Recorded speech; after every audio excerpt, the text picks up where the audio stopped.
everybody, welcome back to another episode of 5 Minute Gaming News, the show that may or may not be 5 minutes. Today in the news, what is cloud gaming? Well, Sony is apparently trying to figure that out, because it looks like Sony is currently testing their newest cloud streaming service in beta for select PSN users, allowing these lucky gamers to stream a number of titles in 4K to their PS5. According to users who have been selected for the beta, the service offers 720p, 1080p, 1440p, and 4K. This is notable as Xbox Cloud Streaming, the most direct console comparison, doesn't offer a 4K option currently. When this feature launches, cloud game streaming for supported PS5 titles will be available for use directly on your PS5 console, Sony said when the feature was revealed. However, this is a PlayStation Plus premium membership thing only, so if you're just some sort of normal PlayStation Plus scrub like me, tough. So apparently this is the answer to the question a lot of us have had about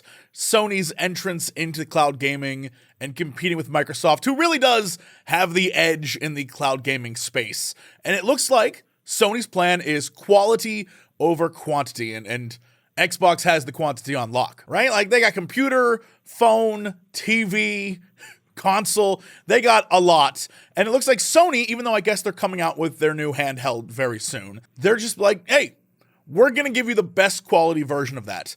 The question is, what do consumers want more? More options of where to play with cloud gaming, or a better, higher quality cloud gaming? We will find out together as people start to make that choice. In other news, last night people were asking me about EVO, how it was, what it was like. It was great. If you've never been, it's amazing. But the one announcement no one saw coming, the one thing that blew us all away, Ninja Turtles.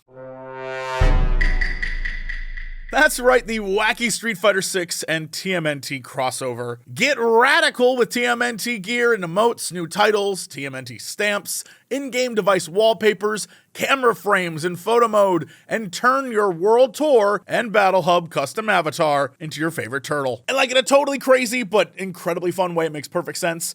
If you've seen the Gentleman's Gaming Club about Street Fighter, you know that the story mode, it really opens up the possibilities to anything. And because there's costumes and you can dress your character up in whatever way you want, throwing different franchises and things in the costume market, it makes perfect sense. And what's even funnier about that is now my big boy Jesse, I gotta put him in a turtle suit, and I guarantee it's not gonna work. Just like that Blanca costume, it's gonna look terrible.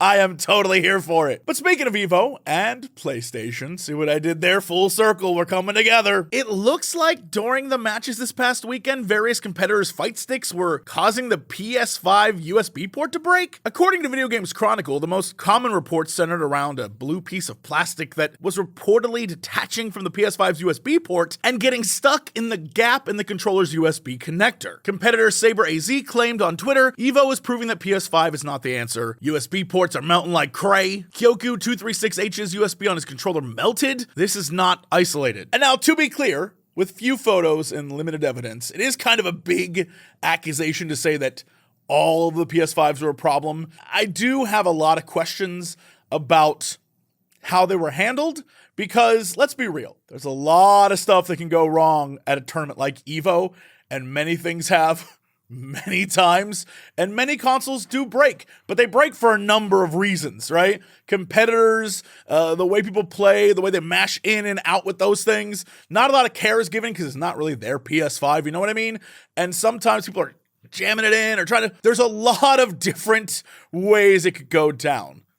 Is it possible that a PS5 overheated or whatever? Yeah, oh, absolutely. Them things been doing that. It does happen. But I also just feel like the number of PS5s there, you would figure 1 or 2 or 3 would go bust. You know, if it was Xbox, I imagine the same thing would happen.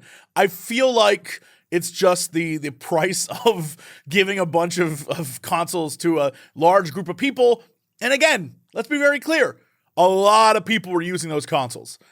Just in and out, like more than you or I would ever do with the removing of USBs and whatnot. So, you know, maybe PlayStation never thought about that. You know what I mean? Maybe it is a structural problem with it. We have no clue. I feel like right now we're just sort of learning about this and that this happened. But I don't know. Have you had any issues with this? Has this been a thing you've noticed? My PS5 is holding pretty strong. But my Xbox is holding pretty strong too. I have two consoles that are fine, and yet, you see stories online, they're like, oh, it's trash, these are trash. It happens. It's like when you read a review on Yelp and someone had a terrible dining experience. You're like, I was just there last night, it was great. It happens sometimes. Anyway, that is it for me. It happens sometimes. And I'll see y'all tomorrow for another episode of 5 Minute Gaming News. It happens sometimes.